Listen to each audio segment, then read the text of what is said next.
Bonjour à tous, j'espère que vous allez bien. Je me présente, Cédric, vendeur société Citroën Groupe Bernard. Je suis heureux de vous retrouver aujourd'hui pour vous présenter le C5 Aircross, C5 Aircross qui est issu du concept car Citroën Aircross dévoilé fin 2015.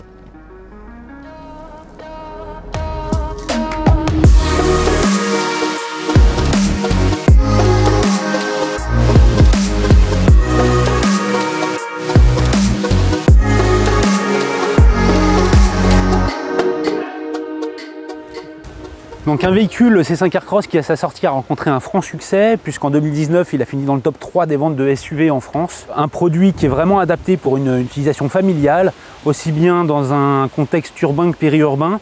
On est sur un SUV avec une ceinture de caisse assez haute, un véhicule statutaire, une signature lumineuse qui est propre à la marque Citroën. On va retrouver un éclairage à double étage avec notamment les feux de position LED en partie haute, les feux de croisement et les feux de route en partie basse. Donc un capot large, sculpté.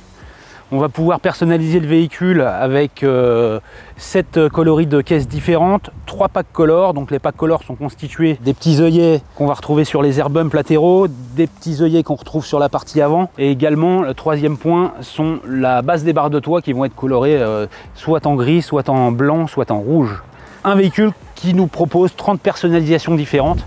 On peut agrémenter également un toit noir comme sur le modèle présenté.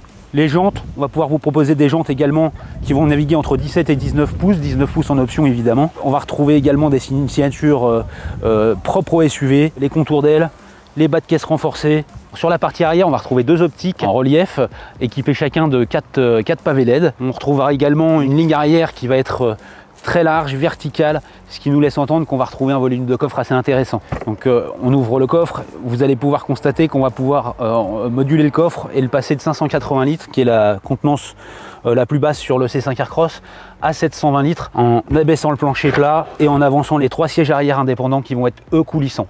Une fois rabattus, ces sièges-là nous donneront un volume qui pourra aller jusqu'à un petit peu plus de 1600 litres au total. Donc on est vraiment sur un volume de coffre qui est une référence sur le segment. En exclusivité mondiale, Citroën a développé les amortisseurs à butée hydraulique progressive. Contrairement à un amortisseur classique où vous allez avoir une butée mécanique, quand on arrive en butée d'amortisseur choc violent, là on va avoir des butées hydrauliques progressives qui vont permettre d'absorber complètement les chocs. Donc effet tapis volant, ça absorbe les aspérités de la route, petites comme les grosses, et ça Citroën est le seul à le faire.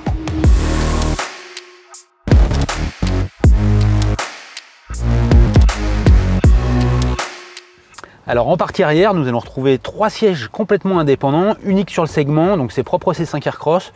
Sur les 2 sièges en partie extérieure, nous allons retrouver les Isofix pour les sièges enfants. Pour les enfants, nous avons également disponible une connectique USB qui va permettre de pouvoir brancher un téléphone, une tablette, quelque chose pour qu'ils puissent s'occuper pendant les longs voyages. Donc là, nous avons 3 sièges indépendants. Donc quand on les avance, on va arriver à obtenir le volume de coffre dont on parlait tout à l'heure de 720 litres. Donc on va pouvoir constater que on a gagné sensiblement de la place dans le coffre. Pour accentuer un petit peu ce volume, à ce moment-là, on va pouvoir rabattre directement les sièges pour passer sur un volume de coffre qui va être supérieur à 1600 litres. Le C5 Aircross vous propose 5 motorisations différentes, 2 motorisations essence, une 130 chevaux boîte mécanique, une 180 chevaux boîte automatique, 2 motorisations diesel, 130 et 180 chevaux également, qui pourront être couplées soit sur la 130 chevaux avec une boîte mécanique ou une boîte automatique, et sur la 180 chevaux de série la boîte automatique d'office. Et nouveauté cette année, une version hybride essence 225 chevaux couplée également à cette boîte automatique 8 rapports. Donc juste à côté du levier de vitesse, vous allez pouvoir retrouver 2 modes, un mode éco-conduite pour demander au véhicule de maîtriser un petit peu l'accélération de façon à ce qu'on ait moins de consommation, et un mode sport qui va nous permettre quant à lui de garder un peu plus les régimes moteurs quand on a besoin, notamment dans un col de montagne, procéder à un dépassement. On peut anticiper en mettant le mode sport, ce qui nous permet d'avoir un petit peu plus de répondants de suite. Vous retrouvez sur cette console centrale également la commande du frein à main, qui est un frein à main électrique complètement autonome. Alors on garde quand même la possibilité de pouvoir le débrayer en cas de besoin. Néanmoins, dès qu'on va passer la marche avant, un petit coup d'accélérateur, il va se desserrer tout seul, et dès qu'on va couper le contact, il va se remettre en fonction tout seul. Il est complètement autonome. Nous avons la possibilité de connecter le téléphone via la prise USB juste en dessous du combiné. Ça nous permettra d'utiliser le mirror screen avec des applications Apple CarPlay ou Android Auto pour les téléphones Android. On va retrouver donc sur la console centrale 2 portes gobelets, également un rangement un rangement réfrigéré dans lequel on pourra mettre 2 bouteilles d'eau d'1,5 litre. Le combiné qu'on va pouvoir régler de façon différente. On a une petite molette ici qui nous permet de régler les modes d'affichage. Donc on va pouvoir avoir des affichages conduite. Donc ils vont nous reprendre le véhicule sur la route. Ça va être très utile quand on va utiliser le régulateur de vitesse adaptatif avec la conduite semi-autonome. Donc on a une petite commande sur le côté gauche qui nous permet de l'activer et vous avez le véhicule matérialisé en fond d'écran avec les bandes de circulation qui, pour le coup là, étant donné que nous sommes à l'arrêt, sont matérialisées en gris. Quand on va pouvoir positionner le véhicule dans la voie et enclencher la conduite semi-autonome, elles seront matérialisées par des traits verts. Et là, on va pouvoir très clairement laisser un petit peu la voiture conduire quasiment toute seule. On aura quand même malgré tout l'obligation de garder les mains sur le volant. Nous avons également disponible l'AFIL, donc l'alerte de franchissement involontaire de ligne. Sur le C5 Aircross, ça va être un AFIL qui va être actif, c'est-à-dire qu'il va pouvoir vous corriger votre trajectoire quand vous allez buter dans une voie de circulation continue ou discontinue, sans mettre votre clignotant. Le véhicule partira du principe que c'est une fausse manœuvre non voulue, donc il corrigera la trajectoire.